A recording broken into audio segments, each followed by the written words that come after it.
directors of the two centres. And could I hand over firstly to Professor Mark Davis from the Bauman Institute, who will say a few words about the Bauman Institute. Thanks, Miro. Good afternoon to everyone. Thank you for joining us. As Miro says, I'm Professor Mark Davis. I'm the founding director of the Bauman Institute, and it's my pleasure just to say a few brief words ahead of this afternoon's event about the Bauman Institute and the kind of work that we do. So the Bauman Institute is an international centre at the University of Leeds dedicated to the promotion of teaching and research in social and critical theory, a centre which I founded almost 12 years ago now, back in September 2010. Inspired by the sociological legacy of Professor Zygmunt Bauman at Leeds, the Institute gathers scholars based locally and internationally whose work addresses key social and political transformations in the light of classical and contemporary social theory. The Institute's maintaining that legacy of work through the Janina and Zygmunt Bauman Archive, which is a major depository of their life's work gifted to the Institute upon Professor Bauman's death in 2017. A team at the Institute is now compiling and editing that work into a new 3-volume book series for polity, with Volume 1 Culture and Art published in June 2021. And just last week, I submitted for peer review Volume 2, History and Politics, which we're hoping will be published in December. Now, as with today's joint event with the Centre for Disability Studies, the Institute also organises regular conferences, book launches, lectures and postgraduate discussions. This year, we've held an impressive seminar series on the theme of mobilities, which will conclude on the 31st of May, along with a back catalogue of seminars on the theme of alternate futures. All of our events are currently being held online, and you're very welcome to get in touch with the Centre or simply to sign up and come along to find out a little bit more about the work that we do. Now directed by my colleague, Professor Adrian Favell, research at the Bauman Institute comprises of theoretical work on this theme of alternate futures in 6 key areas. They are arts, population, mobilities, as well as democracy, environment and economy, that last one being my own work stream. And I'd invite you to have a look around the website to find out how the work we're doing might connect into your own interests. Clearly, those last 3 areas of democracy, environment and economy blend together in today's event with CDS to explore the position of disabled people in contemporary economic models, with specific reference to a range of policy areas, including climate change and energy poverty. And that theme aligns closely with a number of funded research projects housed within the Institute, including Whole Person, Whole Place, which both Lucie Middlemiss and I are involved in, that is looking at strategies for retrofitting domestic homes of different tenancy type in order to meet local and national net zero obligations by 2050. I'm really looking forward to hearing from all of our speakers this afternoon. So with that, I'll hand back to Miro. Thank you, Mark. And I'm just wondering if Professor Angharad Beckett is here from the Centre for Disability Studies. Miro. Say again, Jen? She's not here. Oh, okay. There might be a technical issue. Yeah. Well, I mean, as a member of CDS, just to inform people that the Centre for Disability Studies is an interdisciplinary network of researchers from across the different disciplines of social sciences, humanities, and STEM subjects who are committed and form a collective around carrying out research and teaching that helps to think about and progress disabled people's social justice and pursuit for emancipation across the globe. And the Centre for Disability Studies is well renowned within the sociology of disability, as well as within disability politics and policy, aspects of law and legislation and human rights, as well as thinking about different inclusive design systems, such as within transport and assistive technologies, and also is linked into the field of deaf studies. And the CDS is led by Professor Anna Lawson from the School of Law, alongside Professor Angharad Beckett from the School of Sociology and Social Policy. And this is an important aspect because it helps to ensure that disability studies is understood and recognized as an interdisciplinary field. And along with Gemma Turner, there is numerous materials on the Centre for Disability Studies website highlighting previous events and activities that we encourage people from academia, from activism, from social policy commentators to get involved with and use throughout your own work. So apologies, I think Professor Ang-Harry Beckett may be having a technical issue, but hopefully that gives a bit of clarity for the Centre for Disability Studies. So let's go straight through into our first presentation of the three, and I'm delighted to welcome Associate Professor Paula Campos Pinto.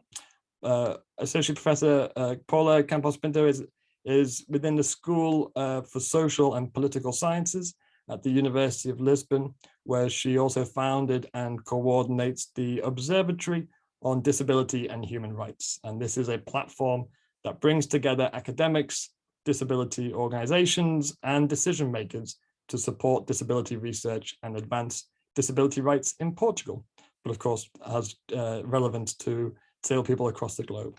So it's a welcome to Paula, and I'm delighted to hand over to you now. Thank you very much, Miro.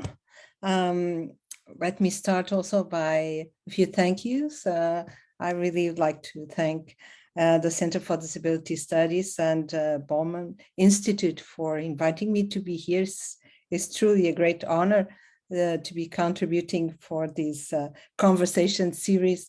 And it's wonderful to see the inclusion of a country that is often viewed as peripheral to disability studies, but to be able to come to the table and share what's been our experience and our knowledge about these issues. It's really wonderful. So thank you very much for this invitation. So I will share a PowerPoint. It's easier. Hope you can all see it well. And I titled this presentation, Disabled People and Their Allies in Portugal, Bridging Over Troubled Waters to Advance Disability Rights. And I have to say this is mostly based in a paper that has been published a few years ago that was very much focused on an assessment of what has happened to disabled people during the austerity plan in Portugal, but I just updated it to include also the impact of the pandemic crisis over the last few years. So, and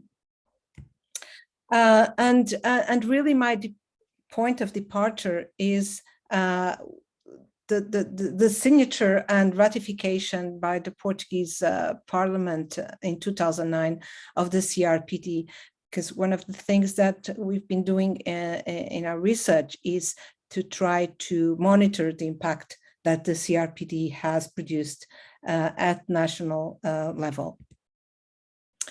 And so just to give you a little bit of context, maybe many of you will remember in 2011, following the financial economic crisis, the worldwide economic crisis, Portugal also faced a debt crisis. And we had the intervention of the Troika, and we were put under a strict austerity plan. And that plan lasted until 2015. And again, in 2020, the world faced a pandemic whose effects are still visible.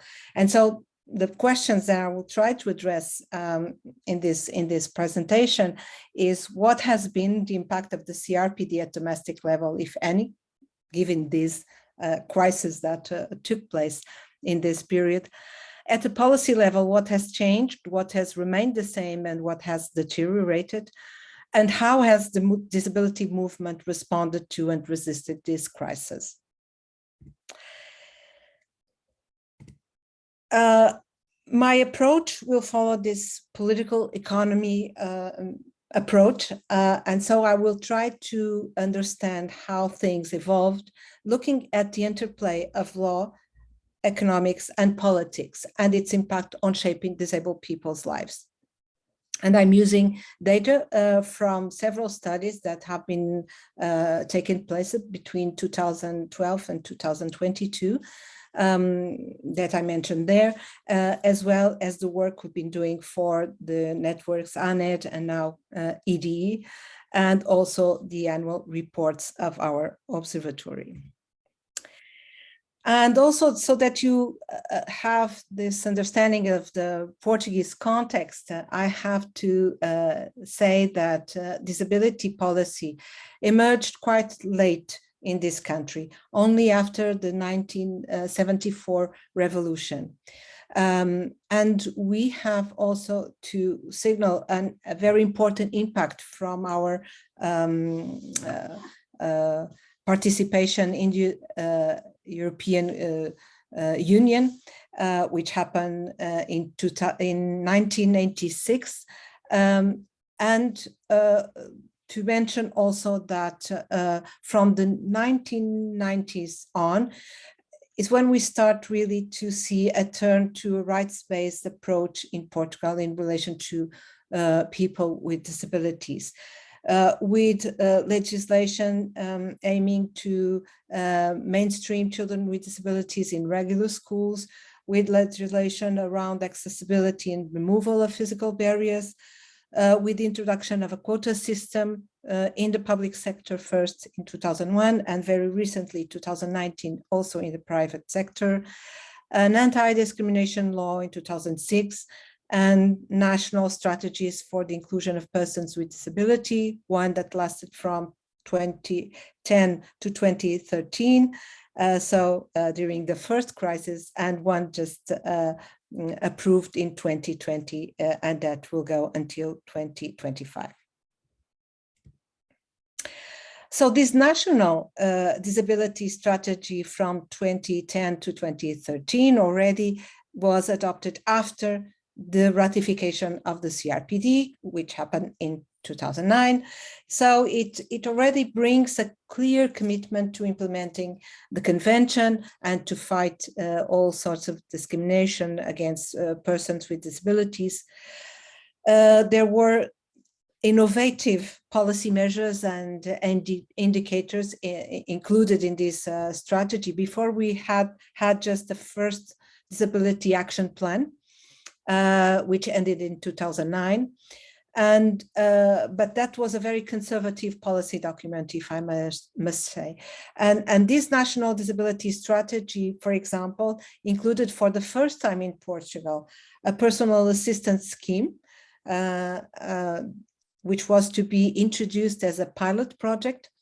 And also it was organized in a more comprehensive and less traditional way. So usually we would have an action plan around education, employment, health. And this one, this disability strategy was innovative also in the sense that it brought a more intersectional perspective and the idea that all these areas in fact are related to each other, as a human rights approach would also suggest. So there were 5 axes: disability and multi-discrimination, a second axe, justice and access to rights, 3, autonomy and quality of life, 4, accessibility and design for all, and the 5th, administrative modernization and information systems. So it was a quite different organization of, instead of being by pillar and by services only, cross-cutting issues instead. The problem is that we adopt this disability strategy in 2010, and in 2011 we have this austerity plan in the country. And so the first thing that happened with this austerity plan was a tremendous increase in taxes that had a very severe impact in people's lives, and especially the people with less income already. And also a very drastic, brutal, I would say, reduction in public spending that were quite severe in the health sector and in education, which had of course, a great impact for persons with disabilities. For example, this graph just shows you, by then we already had the children, disabled children were already attended regular school. So there was special education within the regular school, in mainstream schools. But you can see that the number of hours of school staff is almost the same, and it really even decreases a little bit. But the monthly hours of support provided by the so-called CRIs, which are support services run by NGOs, but they go to schools to support children, they were immensely reduced. So we see this blue line here, and you see in 2014, 2015, and then it goes much down in 2015, 16, and then again 16, 17. So in total, the hours of support that the kids with disabilities attending regular schools would get reduced enormously from 2014-15 to 2016-17.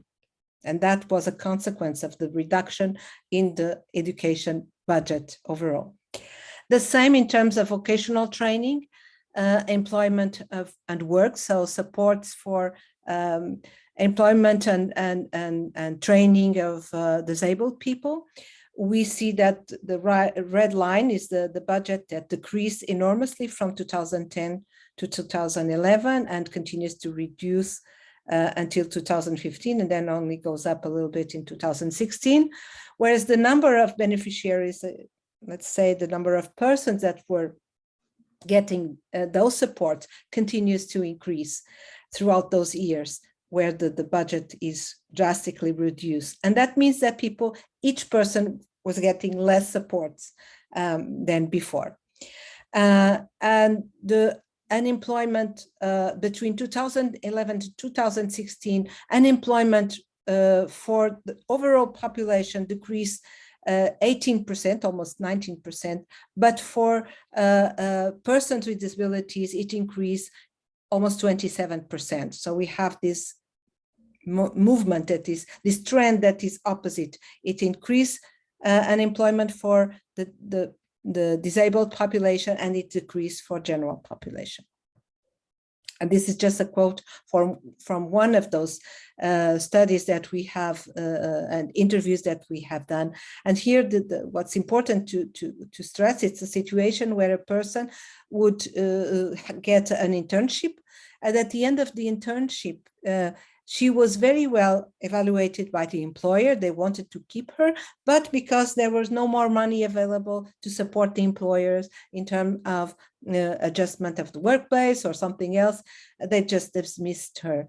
And this happened a lot during these years of the crisis, because the employers would use these internships to get cheap work for their companies, their business, and then they would only keep the persons as long as the money for the internship was there. And although they were very happy with their work, their contribution, they would not celebrate an employment contract after that. They would just replace with the next trainee. So the impact of the austerity plan, if I can sum it up, from 2011 or 12 to 15, it slowed down the process of introducing policy aimed at enhancing inclusion and rights. It suspended the provision of new rights and services. The PA scheme that was announced in that strategy never got in place. And in fact, roughly 1/4 of all the measures proposed in the disability strategy were never implemented. And the reason that was given in the official report, in the concluding official report, was that it happened because due to structural and conjuncture constraints, and that was obviously the impact of the economic and financial crisis. So what happens after 2015? We had elections in Portugal, and we had a new configuration in our parliament, there was a new left-wing party that came to government, and it came as a coalition of three left-wing parties, the Socialist Party, the Communist Party in Portugal, and the new party that is emerging, and it's a very progressive left-wing party, small. It's between the Socialists and the Communists, if I would have to place them somewhere in the political spectrum. And so during this period, we really see a lot of progress at the policy level. A new disability benefit, for example, was introduced that now enables people to get a disability benefit and at the same time to be working and to get wages, a salary. The PA scheme is now implemented in the country, still as a pilot program and still only funded through European funds. So it's not a very stable policy for the moment, but there are promises that it will be as soon as this pilot program ends. There has been also more legislation in this area of inclusive education. So we now have a totally new model of organizations of regular schools, and we have around 99% of all children with disabilities in regular schools, attending regular schools, although we can talk about the resources that are put for that inclusion, which we consider insufficient. But all these policy developments really had a positive impact on human rights indicators, at least until 2019. And we saw a decrease in the unemployment rate, a decrease in the risk of poverty and social exclusion of people with disabilities, and an increase in the number, for example, of disabled students in higher education institutions, as well as these institutions being more prepared to welcome these students. Then we had the pandemic crisis. And what we can see now, we've been monitoring this impact of the pandemic crisis on disabled people. And we can see that it has had a stronger and more lasting impact on disabled people. For example, in terms of employment, we have seen that in Portugal right now, there is already a situation where unemployment is decreasing among the general population. But among disabled people, the last numbers we saw, which were from the second semester of 2021, so up until December, the unemployment was still going up among disabled people. And although we have these quota laws that now also cover the private sector, disabled people make only 0.58% of the workers in the private sector, whereas the quota will be to reach 2%, and 2.62% of public servants are persons with disabilities, whereas we should have, according to the quota, 5% quota of public servants as persons with disabilities. These numbers do not affect all subgroups of persons with disabilities. So we see that disabled women and people with more severe impairments have higher risk of poverty, more difficulties in accessing employment, and so on. So there are increased barriers for these groups. And we also find this very puzzling finding. We still have more people with disabilities in training programs and internships than actually in employment. And that we think it means also that these training programs and internships are not actually working well in terms of the outcome they should deliver, which is more people in the labor market. And actually, people are getting training after training, internship after internship, and they cannot find the stability in the labor market that they should get. So trying to address my initial questions, what difference has the CRPD made since we had all these crises? Well, to understand that, we really need to see that when disability rights travel, as Van Halle has signed already in 2015, they do not sow in the void, and they meet with domestic institutional logics, local politics, and evolving meanings that social movements attribute to disability and rights at national level. And because of all that late start of disability policy in Portugal, our revolution that only happened in 1974, and all that period of dictatorship that we had in the country, it really limited the development also of the disability movement. When the disability rights travel, they also face the limits of public spending choices. In times that we are more and more seeing that are of enduring austerity. It's not just a matter of austerity because we had a financial crisis or austerity because we are facing a pandemic. It's austerity that came, and it's kind of something that will impact our lives for long time. And these choices, when we have a limited budget, rarely benefit people with disabilities. That's what we also are seeing. And so what happens is that there is a clash here and new tensions emerge. So we have a language of rights and the policies that are supposedly oriented towards implementing the CRPD, but in fact, then the policies are not adequately resourced, and so they do not deliver in the ground the promise they make in theory. And so the outcome is more often than an hybrid law and policy models that keep some old features.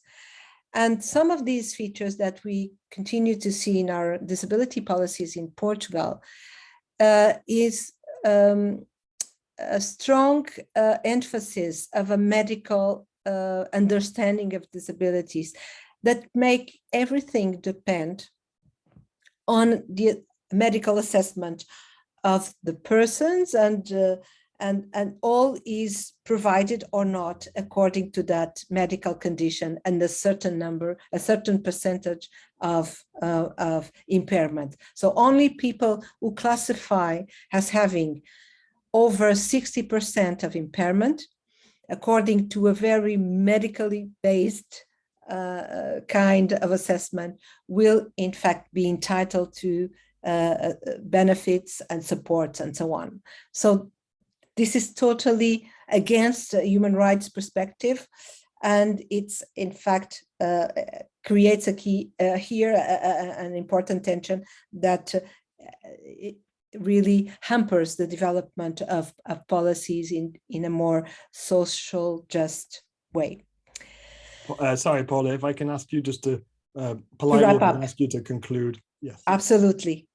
So I'm coming to a conclusion, because what's really happening at the same time is that we're facing also a shift in terms of politics. We saw the emergence of a new movement of disabled people. It's called the Cientes Indignados, raged disabled people, we could and they are really pushing forward a new understanding of disability, emphasizing that disabled people are mostly victims of discrimination, and it's society that denies them the right to live as citizens and denies basic rights. So this new meaning frame, we could call it, has been very successful in changing perceptions about disability and framing disability as an experience of social oppression and the human rights issue. And there's also been an increasing attention from the academy on disability issue and disability rights. I think the observatory has been doing a lot of work on that, but other researchers also are doing, and we're seeing more and more funded research projects on disability studies with the participation of disabled people, and that makes also an important piece of change. Whether this will be able to change also to impact the real lives of people with disabilities is our daily struggle, but it's something that it's still up to see. I had something more to say about the observatory, but I will let that maybe for the question and answers period. Thank you very much, and sorry if I took longer than I should have. Thank you very much. Thank you, Paula. No need to apologize at all. We'll go straight to our next presenter, if that's okay. We're going to hear from Professor Lucie Middlemiss. Professor Lucie Middlemiss is a professor of environment and society in the Sustainability Research Institute at the University of Leeds in the UK. She wrote the first textbook on sustainable consumption, published by Routledge in 2018, and has research interests in sustainable consumption, energy poverty, and participation in sustainable development. And I'll hand over to you, Lucie. Thank you very much, Miro, and also in the intersection between disability and environment, which is why I'm here today. I will be talking about disability, energy consumption, and environment. And to be a bit more specific about that, I'm going to be profiling some work that was led by Diana Ivanova and published in Nature Energy, looking at data on energy consumption across the EU and comparing disabled and non-disabled households. I'll explain those terms as I get to them. And then I wanted to briefly talk about some current research under a project called Vulnerability to Net Zero, which links in and I think really answers the second question you were keen to look at about, what can we do that's positive and productive. Before I jump into those two things, I wanted to point out that there's been really limited attention paid to this intersection between disability and environment, with Deborah Fenney, an ex-CDF PhD, as a key exception. She's written some really great papers on this. And I wanted to share with you a couple of images. So the first one is from Friends of the Earth, and it's a picture of a road with a cycling lane, where the cycling lane is labelled fast lane, and the rest of the road is labelled fat lane. Apologies required, but not forthcoming from Friends of the Earth Manchester on this. But I think this shows the level of ignorance in the environmental world towards disability considerations. This advert from Friends of the Earth was from about 10 years ago, and I think it shows how ableist, disableist, fattist, classist the environment movement can be, very much dominated by white middle class non-disabled people, and it kind of shows in this kind of advert. And then in order to be a little bit more up to date, I've also put a tweet from Mick Scarlett on the screen here, he's a broadcaster, journalist, actor and disabled activist, and he tweeted this yesterday, so it's a little bit more up to date. He's talking about low traffic neighborhoods, and he says, never get why so many pro LTN, low traffic neighborhoods, get so defensive and attack me for asking that these schemes have some kind of exemption for disabled people. I'm not saying adopt the concept, I'm just saying make them fair. Is that too much to ask, really? So this discussion between environment and disability is still in quite a negative space, I would say, and that's to some extent what motivates me to get involved in research in the area. Although I would say also that the motivation for this project that Diana and I did together was me talking about disability environment intersection, and Diana realizing that she had data that we could use to explore this in a quantitative manner. Just to tell you a little bit more about the project, it's a paper that we've published in Nature Energy. The title of the paper kind of explains what it's about. So characterizing the energy use of disabled people in the European Union towards inclusion in the energy transition. I wanted to explain that the energy transition is about how we address climate change in society in the coming decades. That's kind of the project gets called the energy transition. So we're talking about how do we include disabled people in this big project. And in order to kind of understand that, we started off by trying to understand what was the difference between disabled people's consumption and non-disabled people's consumption. And before I move on, Diana Ivanova is an expert in energy footprinting. So working out how much energy is used in different human activities. She's done a number of different projects around this kind of theme. And I'm interested in particular in how social differences shape how people consume, including how disability shapes how people can consume. So what did the project entail? We wanted to understand disability and energy consumption in the EU. And we're lucky to have these household budget surveys, which are collated by the EU for 19 different countries, where disability of someone in the household is recorded in some form. So we do have very detailed information about household consumption activities across lots of different domains of life, from insurance to food to leisure spending. And we're able to bring that together with some information on disability. I'm qualifying that a little bit because the information on households' disabilities is limited in the sense that what we do know is when households include somebody that has a disability and that isn't working, that isn't economically active.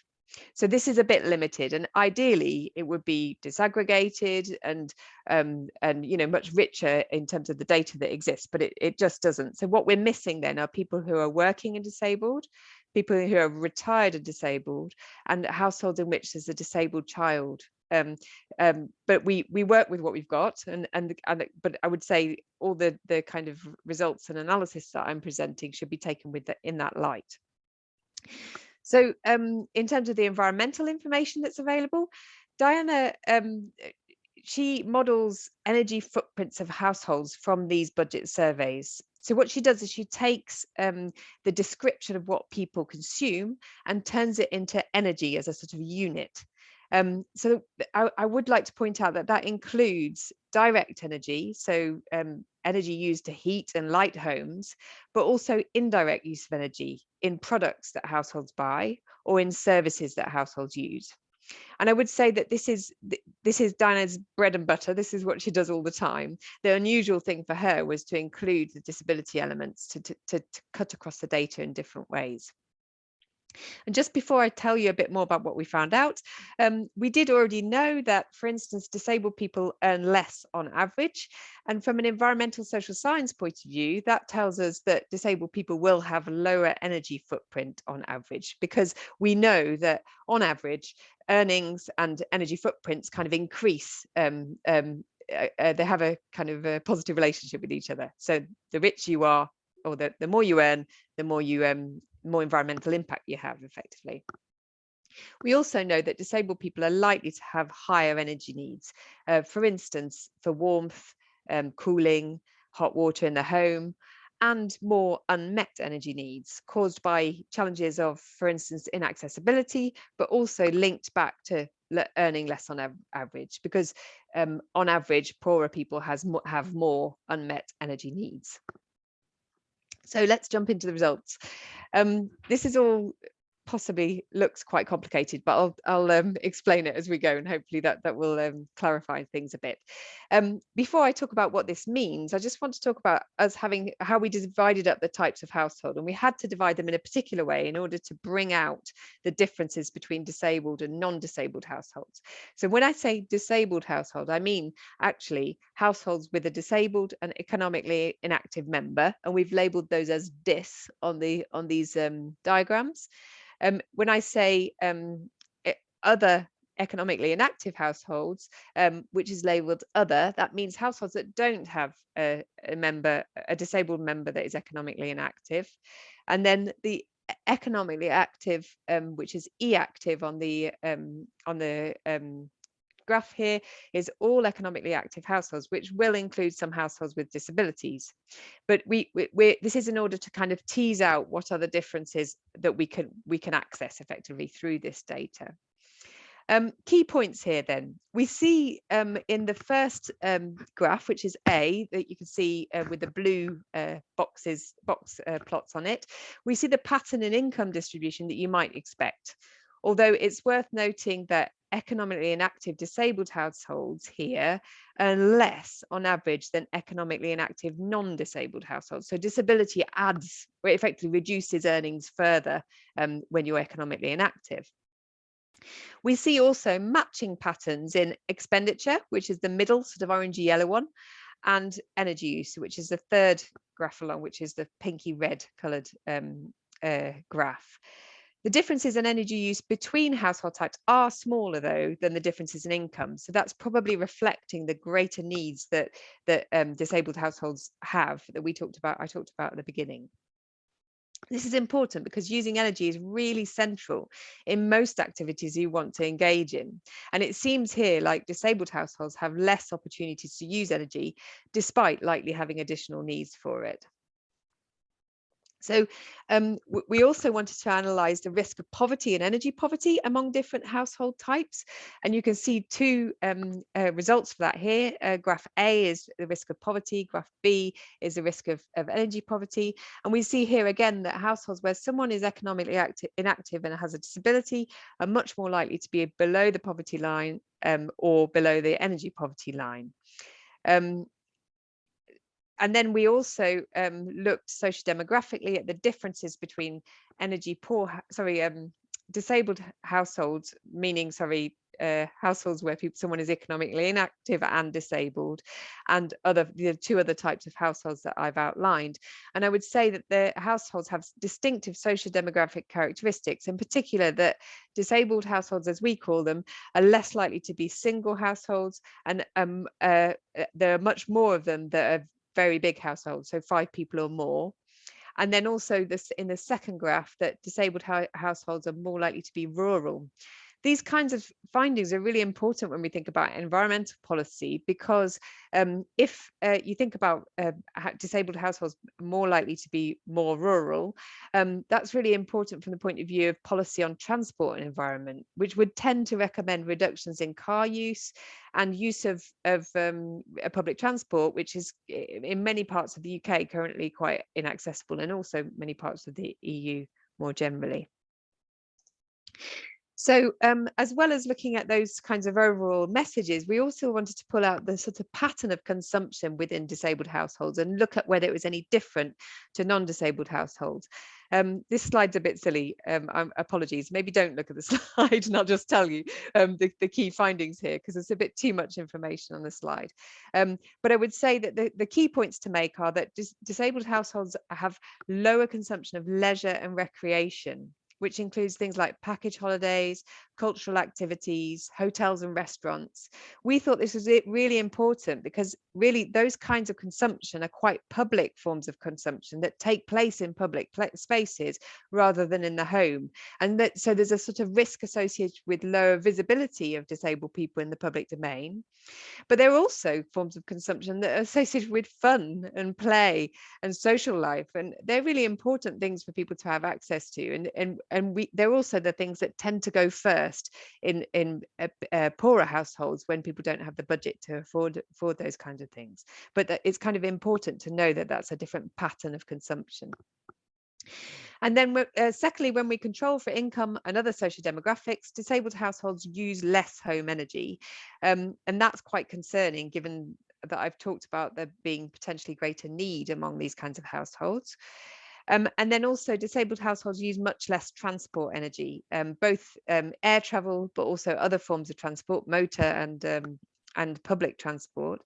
And that suggests more limited opportunities to travel, which is likely constrained by a combination of lower incomes and inaccessibility. But those things paint a picture of disabled people facing less rich lives as a result of these kinds of barriers.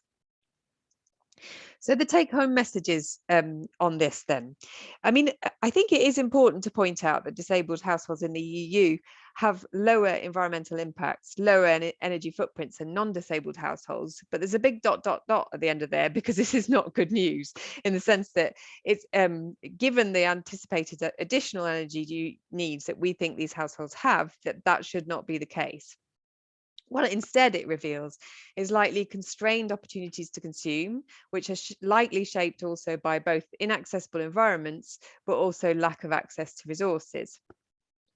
And then the prompting question that I'm coming to right at the end of this section on the paper: what is required to build and realize inclusive and emancipatory societies? In this particular case, I think we need environmental and energy policy that recognizes different needs and different starting points, including paying attention to disabled people as an important minority. So I'm going to move on to talk about a project I'm involved in now that links really well to that statement, because what we're trying to do is to do some thinking about social difference and environmental policy. The project's called Family and Community Vulnerability to Net Zero.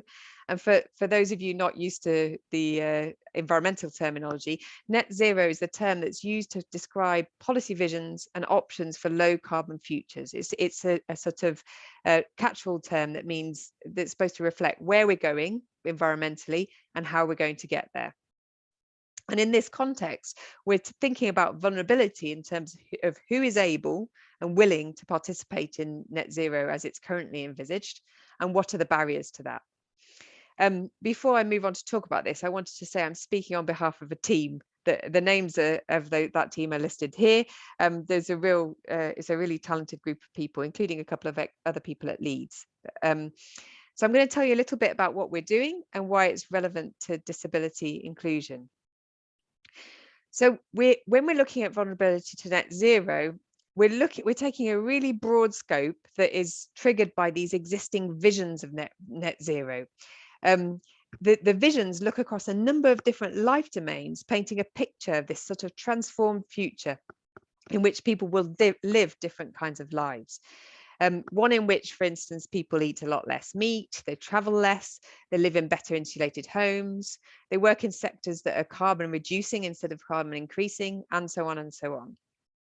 So we started our project by looking at the existing visions of net zero from government, civil society and academia, by conducting a literature review, which really was about characterizing these visions and collecting evidence on the inequality and injustice implications of them, and then aiming to understand the wide range of challenges that people might face in participating in environmental policy. Which in itself amounts to a sort of critical and vulnerability-oriented analysis of work done in this space to date. Out of this literature review, we've brought together a framework for thinking about vulnerability to net zero, which includes a number of different elements. And I'm just going to talk briefly through these, referring to how they relate to disability inclusion. So the first list on the left-hand side are the domains of net zero, the sort of life domains in which this vision anticipates will be affected for people. And really, it includes everything that you could potentially think of, I think. So it's where we live, where we go, what we eat, how we have fun, what we buy, what services we use, what work we do, and how we make change, meaning political change. When we look at all of that, and you think about the work I've just presented from Diana and myself, you can see that the disabled households we were researching in the EU will be impacted differently by, for instance, how we have fun. I've just talked about that topic in itself. We then tried to think about what participation in net zero is needed, and we're drawing on the Bristol Social Exclusion Matrix to come up with some categories here. So, and I'll read those out in a minute. But I think, again, we can see from mine and Diana's work that disabled people likely have different opportunities to participate in economically, socially, in terms of education and skills, and also in terms of political and civic participation. On the far right of the slide, we developed this idea of readiness to net zero as a means of expressing how existing social and spatial inequalities, including disability status, are likely to shape participation. And I think we've just seen what some of those inequalities writ large across this big EU data set.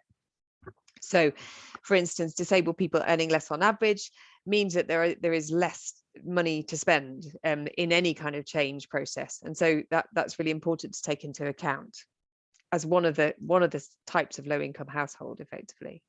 And then in the middle of the third column along in the diagram, we've come up with these concepts of leverage points and prohibitive effects. And this is a way of pulling out the opportunities for action, whether through family, community agency, or as a result of more structural change. So a leverage point, for instance, might be involving disabled people in discussions on low traffic neighborhoods, right?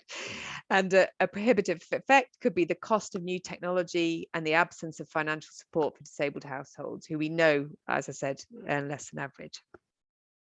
So I'm pretty much going to finish there. I just wanted to say that this project is ongoing, and that we're testing this framework with communities in the summer and with practitioners and policymakers in the autumn, and that we will that as a category, disabled people are an important category that we want to be having a conversation with, including, for instance, using the IMD categorization of health inequalities to target specific communities as our case study that have high health inequality. That's one of our goals.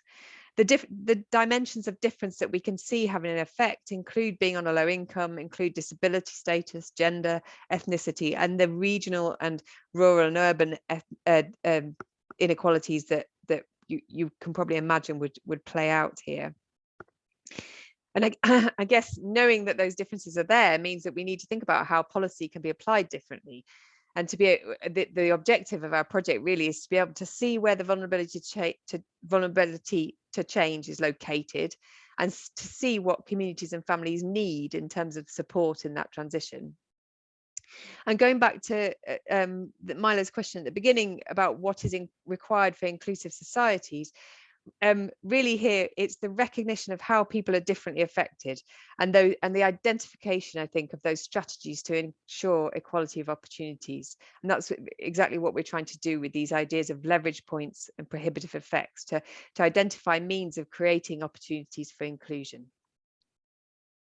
Thank you very much. And I've put some information on there with my collaborators and some ways of getting in touch with me or looking at the work that we're doing. Thank you, Lucy. Thank you. We'll go straight to our third and final presentation, and then we'll use the remaining time for questions and reflections from the audience. So it's a pleasure to introduce Emma Åstrand. Apologies, Emma, if I've mispronounced your surname.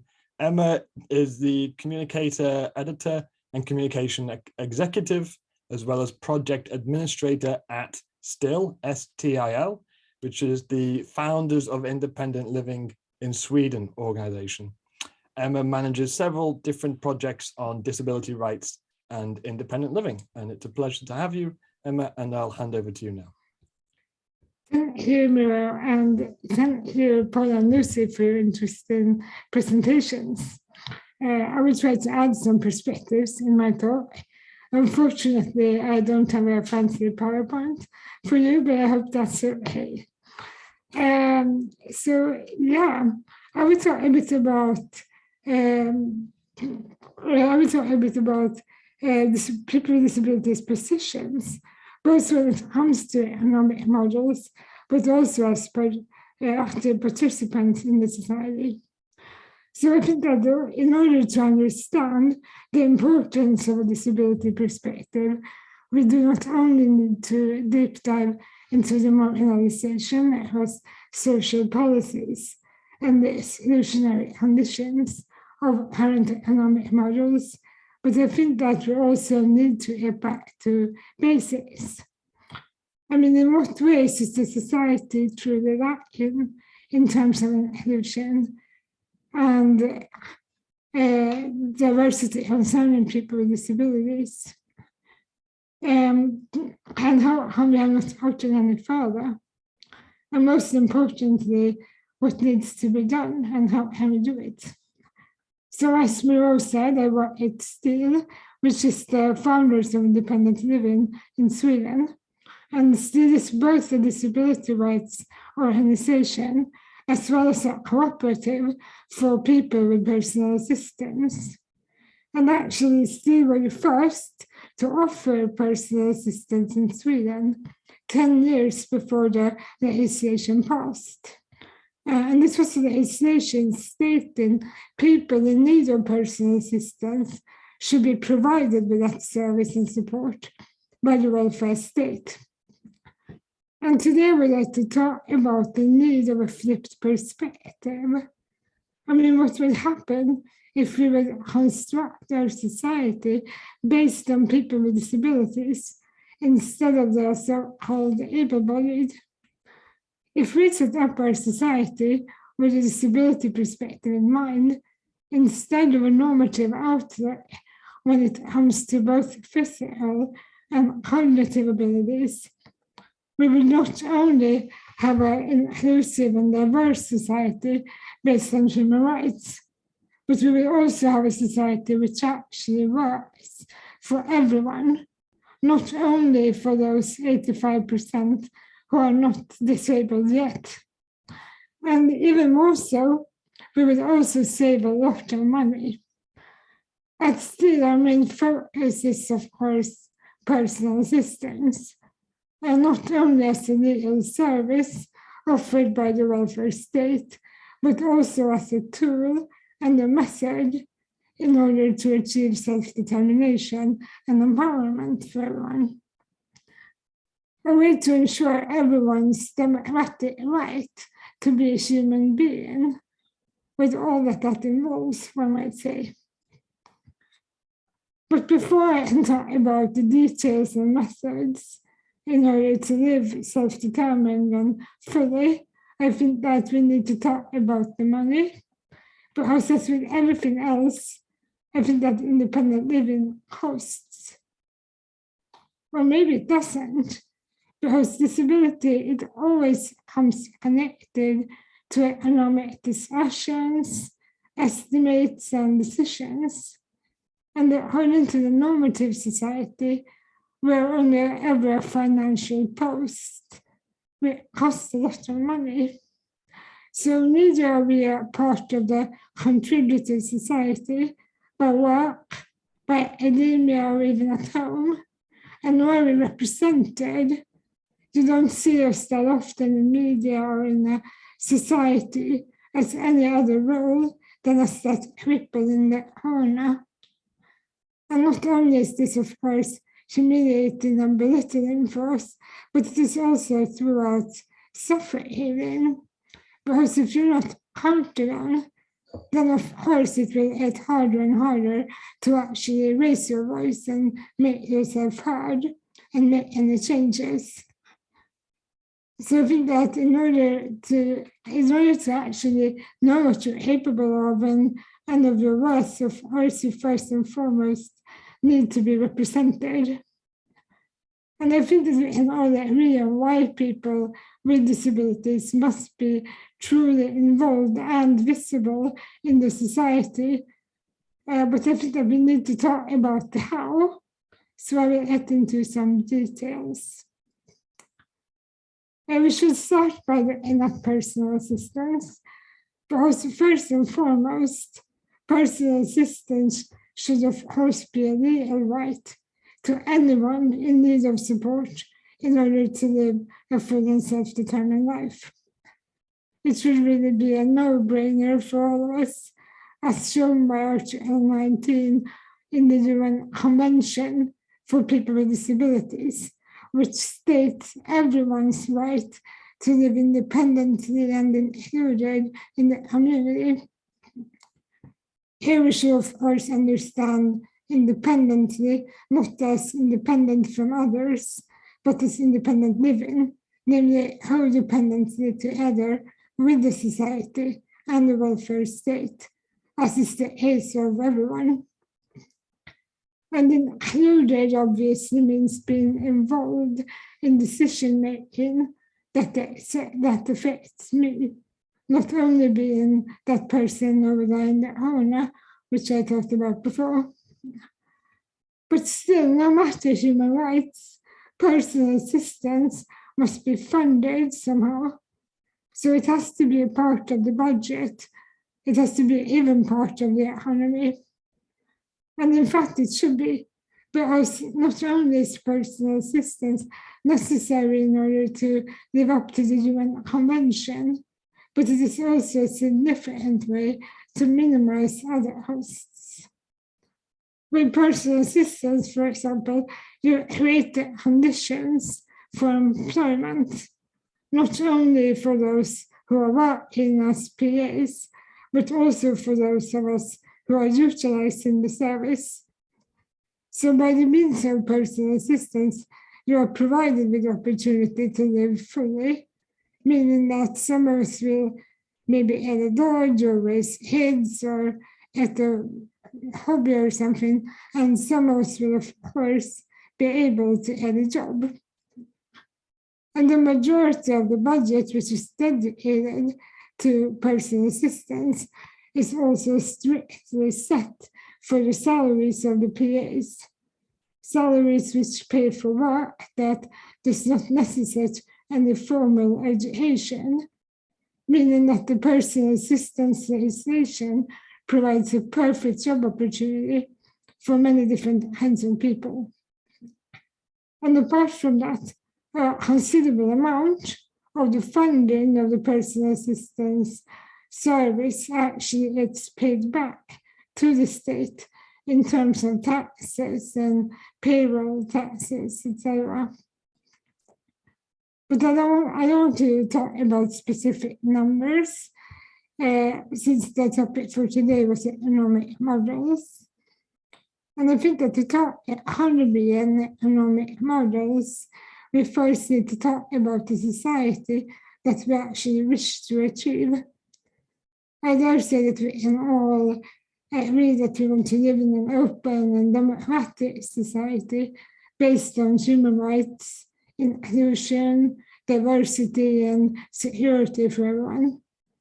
A society that guarantees the individuals the right to make their own decisions based on personal preferences and beliefs, and deploys the financial legislation to support those kind of policies. And if this is our goal, then of course direct payment will be the natural solution. Direct payments both offer solutions that actually work for everyone, no matter your need of access or personal support and service. But it's also affordable, since the leftover money, if there is any, will get paid back to the state. But most importantly, direct payments also puts disabled people in a completely new light, because all of a sudden we are active participants in our community. Suddenly we can be consumers and buyers and customers. Suddenly we are also the experts on ourselves, with the same civil rights, the same obligations, and the same responsibilities as everyone else. Of course, these news are old news, because we have always been the experts on our own lives. We say nothing about us without us, but it's not until we actually receive the money that we are granted that we will truly be equals in our society. In order to live fully involved and included, the financial structures that ensure equal rights to all citizens must be in place. But as is already shown, living with a disability can be quite expensive. I have been talking a lot about personal solutions and how these must be a part of the economic welfare systems, but there's actually more to my flipped perspective. I think that fundamental democratic principles should be based on the rights of citizens to get the same service at the same time and in a way that meets their needs and at no additional cost. Direct payments are great when it comes to personal needs, such as personal assistance or individual aids, but we can't really settle with that. Our society is not actually inclusive before we have made sure that the direct payments are only ever needed when the society is truly lacking, not because of some lazy adults and lack of planning and competence, but because of someone's very individual needs and abilities. I talked a bit about how living with a disability can be expensive, and it is. And more often than not, this is the case because of societal fails, as we have shown. It's expensive to participate, or at least to try to participate, in a society which is not made for you. And the society is seldom made for you if it's not made with and by you. People with disabilities needs to be a part of the decision-making process from the beginning, just as we need to be respected as the experts on our own lives. I talked about competence, and this is really the key to success, I think. No matter what you do and where you look. But still, we usually talk about the so-called basis. The basis in our society, it should be equal for everyone, no matter who you are and your abilities and or disabilities. And the basis, it has to be flat. No stairs or various levels can be allowed. And since there is no staircase, there are also no need for elevators. So what we really mean when we talk about the basis is that every citizen must be given equal fundamental opportunities, and every human right must be ensured. This is the basis of the foundation of Steele's vision, and it is what we demand and what we really want for our society. Only with this kind of basis, the society can be truly equal for people with disabilities. In a leveled society, as we have today, the aim is to create equal opportunities from the start by universal design, by inclusive decision-making, and the democratic right to information and participation, of course. But also we, at the same time, need to take care of and remove existing obstacles. I have been talking quite quickly, I'm sorry for that, about the need of a flipped perspective and how people with disabilities has to be involved from the beginning.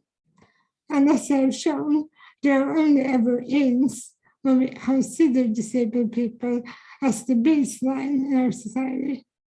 If we base our society on universal design, inclusive decision-making, and direct payment as an economic solution when needs be, it will not only be more equal, but it's also the only way to truly guarantee a true democracy and all individuals' full potential. So yeah, thank you for listening and for inviting me to speak on this very important topic. Thank you, Emma, and thank you to all three presenters for what I think, and I imagine the rest of the audience will think the same, in terms of really enlightening and very intriguing from the perspective of what are the implications and the problems with contemporary social policy and economic issues facing disabled people, but also that question of, well, where to next, and how do we learn from disabled people's organizations, as Emma highlighted, in thinking through how to disrupt some of these issues and imagine much more possible and preferable futures for inclusive, accessible, but also sustainable societies as well. So we have approximately 15 minutes, and I think it would be a great opportunity to hear some reflections from the audience, any questions that you have for any of the presenters. You can do this in two ways. So you could do this by indicating virtually with your virtual hand, and we could bring you in to offer your perspective. Alternatively, you could also put questions in the chat, and I'm happy to read out the questions on your behalf. So is there anybody at this moment who feels that they have something that they would like to say?